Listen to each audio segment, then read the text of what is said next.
what to do. Did you know what to do immediately your first few days? Were people just coming into your makeup room? How did you know what to work on next? What was coming up? How did it work? You know, I really don't remember that kind of detail. All I know is that I guess certain people from the office, the production office, or directors would say, well, we were going to do such and such a production on such and such a date or day, or, and we needed to do so and so, or here was the script, and I would read it, and then we would discuss it one way or the other, maybe walking down the hall, or maybe in a conference room, or something or other, and at rehearsals, I would make arrangements with the actors. Maybe they would have to go to a wig maker for a fitting, something of that sort. Or maybe as time progressed, as the years went by, I would have to make a cast of their face, a mold, to prepare some appliance, whatever. It just, it was kind of, it was an informal situation. I mean, we were winging it. There was no real system. I remember, you know, it grew so fast, it was incredible. I'm the first guy steadily employed in makeup in the department in 45. By 1950, I had 20 full-time makeup artists in the makeup department. That's how fast it grew, and the coaxial cable hadn't even been connected with the West Coast. Actually, that was bad, because as soon as we were coast to coast, New York lost almost half of its programming. It just went out to the coast. So my crew got cut down. And we started, as the years passed, relying less on staff and more on freelance people who were brought in by the day. So it was an incredible period of growth and excitement, and you never had time to kind of stop and look around and see what was happening. You just went. It was fabulous, because being live, you know, it was, gosh, you got to get this done by Tuesday because that show goes on and so forth and so forth, and then there's the one on Friday and this and that and the other thing, and we've got all these things we're doing at once, and boy, you just get done with one and you're right on to the next ones. And it was, you know, just trying to keep up was staggering. And then here I am bringing on all these virtually untrained people. Most of them hadn't had makeup experience. They came, most of them in those days came from, well, there were several that were actors. My very best makeup artist was a former actor, and that was weird.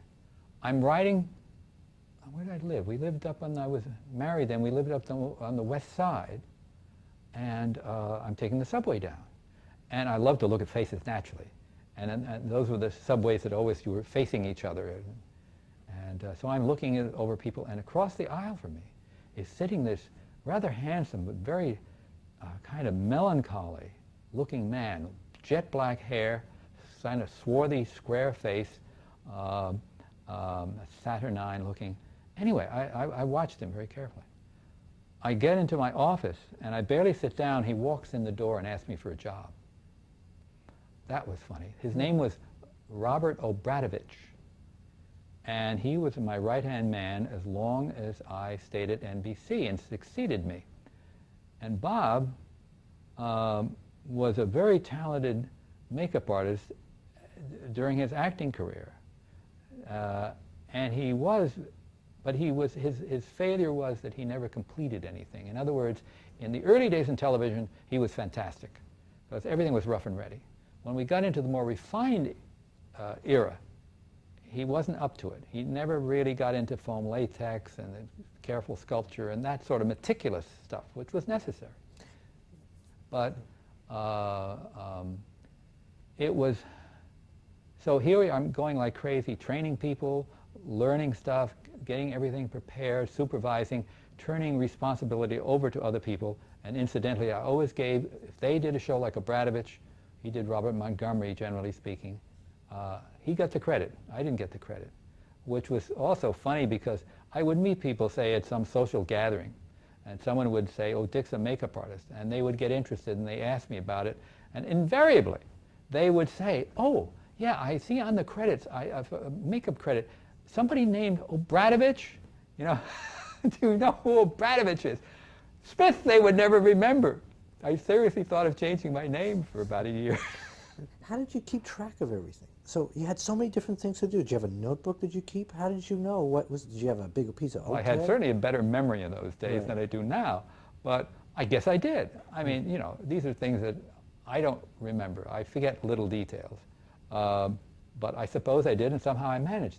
But we got to one point, a producer, a very innovative man named Al McCleary. Al McCleary did innovated dramas with no background, all against black, and close-ups, nothing but close-ups. And he was impossible, though, because he'd want ambitious makeup things, and he never let me know the last minute.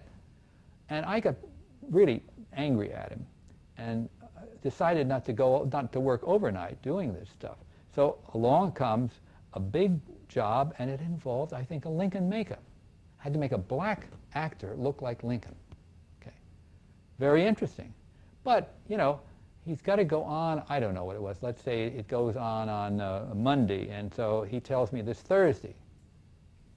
I said, "Sorry, Al, I'm totally booked up. There's no way I can do this for you." Well, he just wouldn't take no for an answer, and I just kept giving him no. So he went out and hired another makeup artist, Vincent Kehoe. And from then on, Kehoe was freelance and did all his work, which annoyed me. But anyway, I had it, you know, I got rid of him as a responsibility, though it kind of hurt that he did. Still, this was the sort of thing that we were going through, and because it was live television and all this, I worked often, endless hours. I sometimes worked 7 days a week. When I got married in '49, I was off on Monday. I think I had to do a Sunday show. They were always Philco and various things on Sunday. I did the show on Sunday. Monday I got married. Tuesday noon I had to come back to take care of the Milton Berle show. I remember doing an NBC opera called Peak Dom, where this title character known as the Queen of Spades has to be an ancient old crone. And this was one of my first big aging jobs, and I made a latex mask for this opera singer, covered her whole face, and I put particularly asked the director, now what kind of shots are you going to get here? Assured me there would be tight close-ups. So I labored on this thing all through New Year's weekend, right through New Year's Eve, all around the clock, until I went home like January 1st at 8 or 9 o'clock in the morning after slaving on this thing to complete it. And the producer thought it was disturbing to see, because she was bald and everything, and they would only let him take long shots on the whole thing. You know. So anyway, this was kind of, you know, things that happened, but you just went on to jumping on the next thing. And often you were not only dealing with live drama, but you're also dealing with regular variety shows that you had to do. You had the regular 15-minute, 20-minute shows. It was a whole mix of stuff. Some of it, I assume, just involved powder and makeup. Oh yeah, we were making up announcers, newscasters, Right. Whatever. Right. Well, scheduling. To the more complex stuff. Scheduling was a big job, and I had a secretary who did a lot of that stuff under my supervision, and that went on. That went on for about 10 years or so. Then there was a whole thing where because I was a union person, I joined a union at a certain time, and when television was organized, and they didn't like to have supervisors hiring and firing and scheduling. So that was given over to a scheduling department, which relieved me of some problems, but there's also pain too. But you know, there were constant changes in the whole scene. We were moved. Our office was moved almost every year sometimes, and I had eventually had a proper lab, small, but you know, where I could do foam latex. You started out in Fred Coe's desk, you said, a drawer. Yeah, the bottom drawer. How long did that last? Oh, I don't know, couple of years maybe. Really? Yeah. Oh, I'm sure Fred Coe got a better place.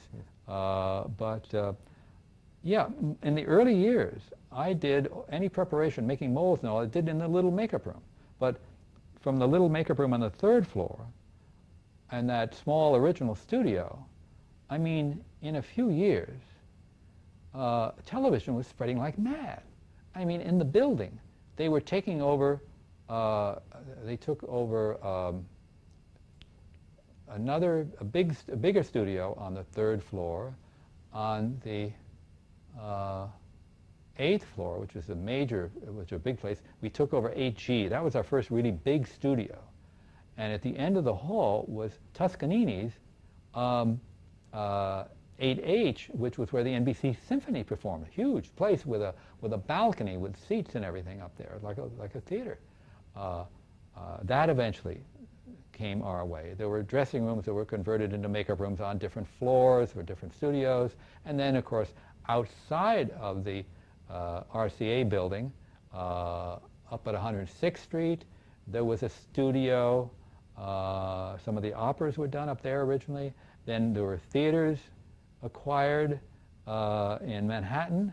And then, of course, the really big deal was, I'm not sure when this happened, towards the time when we were getting into color, which would be in the mid-50s, we acquired this Brooklyn studio, which was had one huge studio, another smaller one, etc. Was a good 3/4 of an hour or so outside of Manhattan. And that's where we did all our really big color shows. Can you describe, was there you said the hours were so long. Can you describe, let's say, 46, 45, 47, what a typical day would be? What time would you get there? Well, those early years, the first 2 or 3 years, yeah, were actually quite easy. As a matter of fact, a very great temptation for me was the fact that most of these radio studios had grand pianos in them. And I decided I'd like to play the piano. And here was, a place I could certainly practice. So I found a little old piano teacher. And I said, I don't want to go through scales. I want to learn to play the Moonlight Sonata, at least the first part. And I started learning that and, trying it out occasionally. But those easy days quickly passed. That was in probably the first couple of years. And then I was busy all the time because we went on full schedules. And it was, I'd make a comment about makeup artists. I mean, in those days, it was very hard to find talented people. Now, it's so different. In the last 20 years, when special makeup effects era came in the 70s, and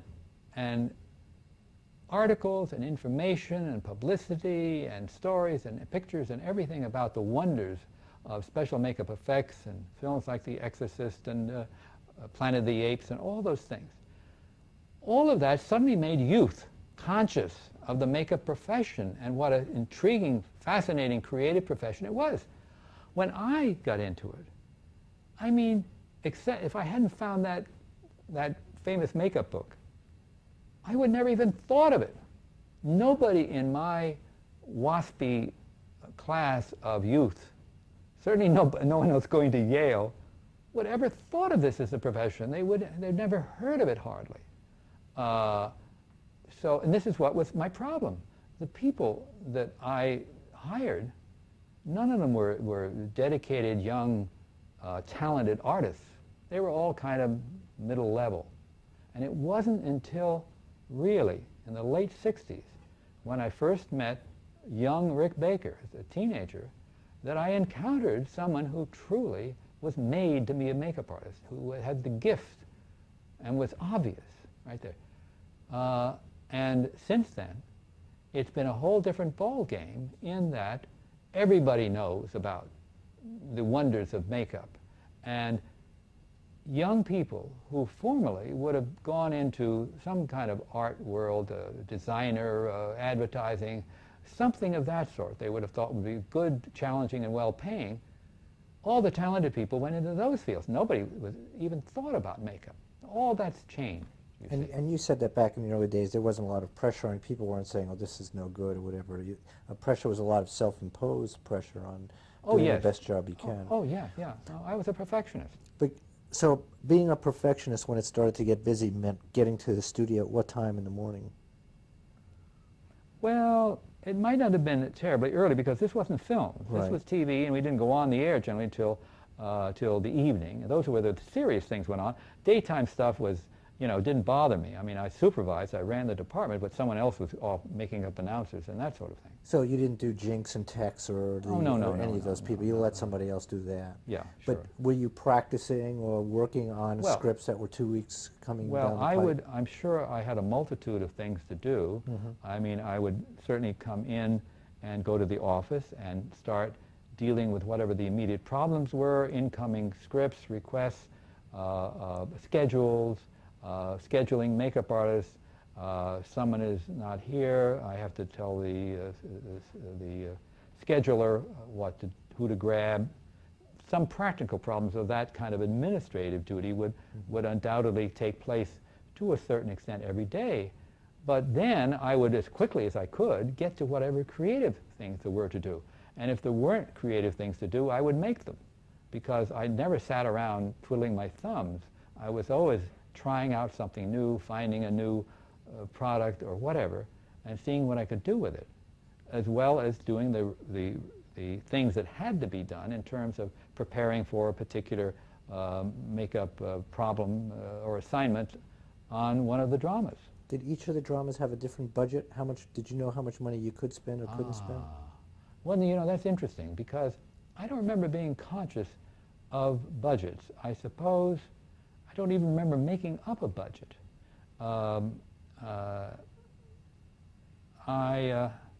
I suppose certain basic things would be passed on, like we will need so many makeup artists and so forth, and they would deal with by that time, as I said, there was a scheduling department, and they probably handled those expenses and the costs that they would be billed for those services were probably handled by that department. I never got into that kind of deal.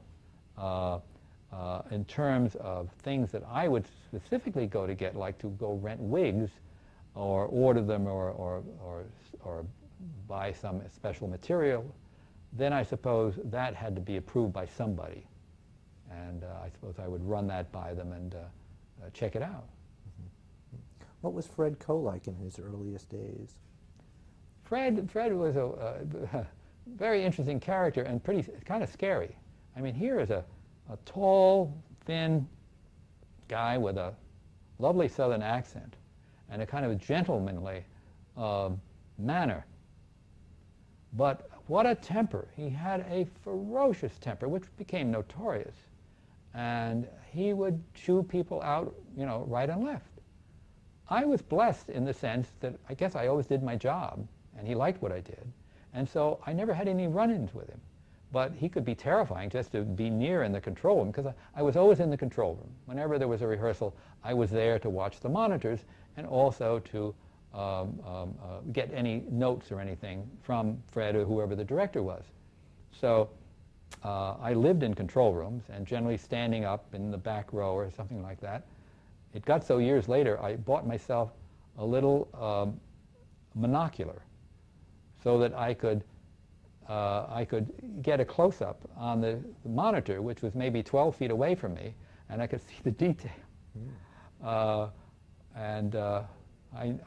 think I nearly, eating quick meals, standing up, didn't do my digestion any good for a while there. But that was the hazards of the business. And Fred Coe's temper, certainly the pressure of not wanting to get screamed at by Fred Coe must have put some pressure. No, there's always, even if you are not a target, within an atmosphere like that, because I worked with Otto Preminger, who made Fred Coe look like a pussycat, and it's always upsetting. I've heard the description that a control room is like the cockpit of a B-52, where the control rooms. Look, is that sound accurate to you? The tension in the control room? Yes, sure. Different directors had different tempers, though. I mean, were some directors easier? No question about it. And most of them, I never found, most of them I found quite reasonable. I mean, I didn't have any trouble with most of them. But you know, I found this to be very true, that actors that had terrible reputations for being difficult, most of the time I found they were not difficult at all. That if you did your job well, there was no problem from them. That I had to assume that they were difficult because they weren't taking junk. They insisted on good stuff. But I did have one amusing incident with a young lady who told everybody that she was from Hollywood, and she kept repeating this. And she was a rather insecure young actress who was a nobody, but she was telling everyone their business. And I'm a patient person with performers because I'm on their side. And so this young lady is telling me how to do her makeup. She does straight makeup. And we get to this part, and she says, now in Hollywood, which is the way she prefaced every sentence, in Hollywood, they always, my nose, you see, is just a little bit broad. So in Hollywood, they put a black line down the center of my nose. I said, oh, you mean a white line? No. Now she's very tense, so she said, no, black line. Now I spent, I think, about 5 minutes quietly reasoning with her why she couldn't possibly mean a black line. It must be a white line. And you know, one of my regrets, my deepest regrets of my early experience was that I argued around that I didn't take up the black pencil and give her what she was asking for. Good about it. Then, you working so long and so hard, was this a process of being young and creative and just at the beginning of your career? And was that the atmosphere at NBC? Well, I have to remind you that I went into this having no confidence in my ability. I mean, doubting I could ever even become a makeup artist. Here I'm not only a makeup artist, I'm the head of a department, in a very vital industry. I am learning like crazy. I'm already getting publicity because I was very lucky. We had an excellent publicity department with photographers always covering everything. And I was getting write-ups and things from some of the earliest days. It got so that I was eventually asked to be in some, not who's who, but something similar, some biographical thing or something like that. So I was very early in my career. I was a recognized, well-known makeup artist, having a certain amount of fame already. So my head was, you know, in the clouds. I was on, I was on a real roll. And I was, because I was young and in good health, I was full of energy. I didn't tire easily. So all of this was just my life. I mean, I lived it every hour. It was that and my family life and 2 little kids and so forth that, you know, came along. But that was it. I can't express how wonderful it felt for me. I had actually, underneath all this success, I had a lousy opinion of myself as a human being. What kept me going was the job, was the satisfaction and the joy and the feeling of worth as a makeup artist. It wasn't until years later that I dealt with my personal problems and got to like myself as a human being. That atmosphere, that creativity of your own creativity, yes, and hard work, did you find that around permeating NBC itself? Was there a feeling around NBC of excitement, of this is young, this is great? I think so. It was like accepted, though. I mean, it wasn't something we talked about, certainly, but yes, there were many people. There were many creative people in those days. There's no question about that. There were also some dunderheads, and they were well known, like Warren Wade. But on the whole, there were a lot of young, vital, creative people, and particularly as we got into color television, because the investment in money and in personnel that RCA, NBC made in order to get the RCA color system approved by the FCC in opposition to CBS's was enormous. I mean, nothing was spared. I made a very sensible tactical move at that point. I'd been getting, starting off at $50 a week and getting maybe 10% every other year, a little tiny raise doesn't get you very far. Well, I finally had it. I'd asked for raises and wasn't even getting anything. And so finally I planned to leave NBC in the mid-50s. Now color television was just beginning to become extremely important. So my timing was actually, couldn't have been better. And I was aware of this. And when I told my supervisor, a very nice man named Grant, Norman Grant, head of the art department then. And when I told Grant, he was shocked. And he said, don't do anything yet. I'd already planned to do some outside, some freelance work at other networks. And I got my salary was, I asked for double. So I doubled my salary, and I got back total authority of my department, which had been done by these supervisors who I didn't get along with very well. So all the scheduling, hiring, firing, the whole thing, the whole ball of wax was now back in my department. I was truly chief of the makeup department during this critical era. And that was wonderful. And also vindicated my, my feelings of doing a good job. Mm-hmm. And, we talked a little bit about Fred before. Was Fred demanding as to makeup? How is he as far as your work itself? Well, was he as perfectionist as his reputation?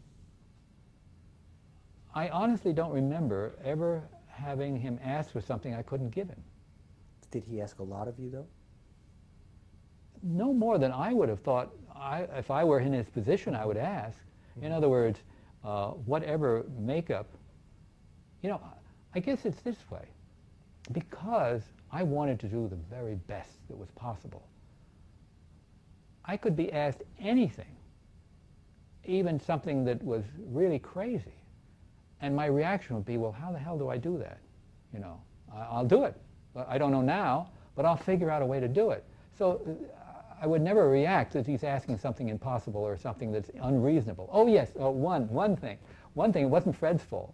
One thing I remember.